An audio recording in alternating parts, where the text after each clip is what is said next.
എല്ലാവർക്കും നമസ്കാരം. ഇന്ന് നമുക്കൊരു കോട്ടയം സ്റ്റൈൽ മീൻ കറി ഉണ്ടാക്കാം.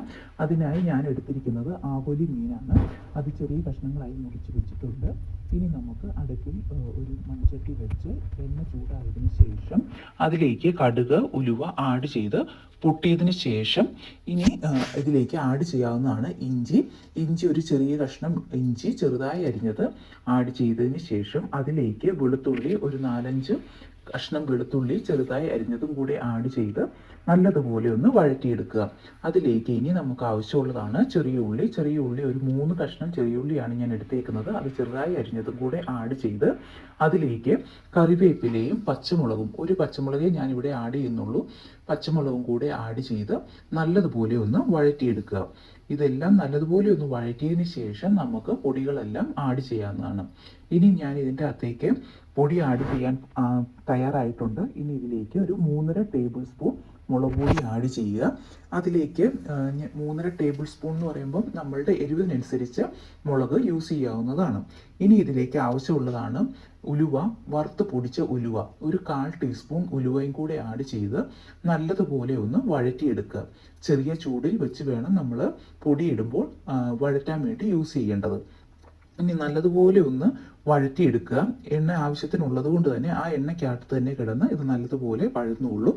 അപ്പോൾ ഇത് നല്ലപോലെ ഒന്ന് മൂത്ത് കഴിയുമ്പോഴത്തേക്കും ഇതിൻ്റെ അകത്തേക്ക് നമുക്ക് വെള്ളം ആഡ് ചെയ്യാവുന്നതാണ്. ഞാനിവിടെ കുടംപുളി ഒരു 4-5 കുടംപുളി, ചെറിയ അല്ലി കുടംപുളി വെള്ളത്തിൻ്റെ അകത്ത് സോക്ക് ചെയ്ത് വെച്ചിട്ടുണ്ടായിരുന്നു. ആ വെള്ളമാണ് ഞാൻ ഇതിൻ്റെ അകത്തേക്ക് യൂസ് ചെയ്യുന്നത്. കുടംപുളി ഒരു 2 മിനിറ്റ് ഞാൻ ആദ്യം വെള്ളത്തിലിട്ട് ആ വെള്ളം കളഞ്ഞിട്ട് പിന്നെയുള്ള വെള്ളമാണ് യൂസ് ചെയ്യുന്നത്. അപ്പോൾ നമ്മുടെ മുളക് നല്ലതുപോലെയൊക്കെ മുരിഞ്ഞു വന്നിട്ടുണ്ട്.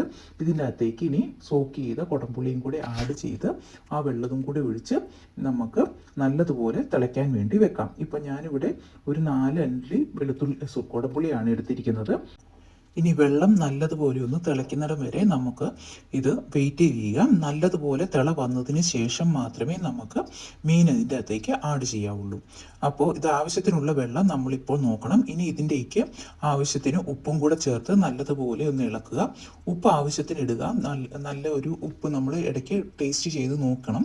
കാരണം ഉപ്പ് ഇപ്പോൾ ഇടുന്നതാണ് അത് മീനിൻ്റെ അകത്ത് പിടിക്കാൻ നല്ലത്.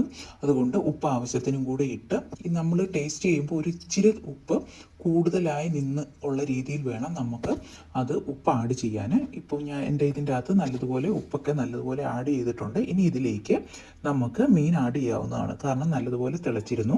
അപ്പോൾ ഇനി മീൻ ഓരോന്നായി ഇടുക. നമ്മുടെ ആ വെള്ളത്തിനനുസരിച്ച് അതിൻ്റെ ഒരു ഫിഷിൻ്റെ മുകളിൽ വെള്ളം പാകത്തിനുള്ള രീതിയിൽ വേണം നമ്മൾ ഫിഷ് ആഡ് ചെയ്യാൻ വേണ്ടി. ഞാനിവിടെ ഒരു 3/4 കിലോയോളം ഫിഷ് ഇവിടെ എടുത്തിട്ടുണ്ട്. അതിനാവശ്യത്തിനുള്ള വെള്ളവും കൂടി ആഡ് ചെയ്ത് നമ്മൾ യൂസ് ചെയ്യേണ്ടത്. അപ്പോൾ ഞാൻ മീനെല്ലാം ഇട്ടു. ഇനി നമുക്കതൊന്ന് അടച്ച് വെച്ച് വേവിക്കുക. ഒരു 10 മിനിറ്റ് നമുക്കൊന്ന് അടപ്പ് അടിച്ച് വേവിക്കാൻ വേണ്ടി വെക്കണം. ഇതിന് മീൻ പെട്ടെന്ന് നമുക്ക് ഉണ്ടാക്കിയെടുക്കാനുള്ളതേ ഉള്ളൂ. 10 മിനിറ്റ് നല്ലതുപോലെ ഒന്ന് തിളച്ച് കഴിയുമ്പോഴത്തേക്കും തന്നെ അത് പാകമാവും. അപ്പോൾ 10 മിനിറ്റ് കഴിഞ്ഞിരിക്കുന്നു. ഞാനപ്പോൾ ഒന്ന് തുറന്ന് നോക്കിയതാണ്. അപ്പോൾ നല്ലതുപോലെ ഫിഷ് നല്ലപോലെ പാകമായിട്ടുണ്ട്. ഇനി ഒരു 5 മിനിറ്റും കൂടെ നമ്മൾ അടച്ച് വെച്ച് വേവിക്കുക. പെട്ടെന്ന് നമുക്ക് ഉണ്ടാക്കാൻ സാധിക്കുന്ന ഒരു മീൻകറിയാണിത്. ഇത് നമുക്ക് ചോറിനോ ചപ്പാത്തിക്കോ എന്തിനു വേണമെങ്കിലും യൂസ് ചെയ്യാം. അപ്പോൾ എല്ലാവരും ഒന്ന് ട്രൈ ചെയ്യുക. അപ്പോൾ എൻ്റെ മീൻകറി ഇവിടെ ആയിട്ടുണ്ട്. ഇനി ഇതിലേക്ക് നിങ്ങൾക്ക് ആവശ്യമുണ്ടെങ്കിൽ പച്ച വെളിച്ചെണ്ണ ആഡ് ചെയ്യാവുന്നതാണ്.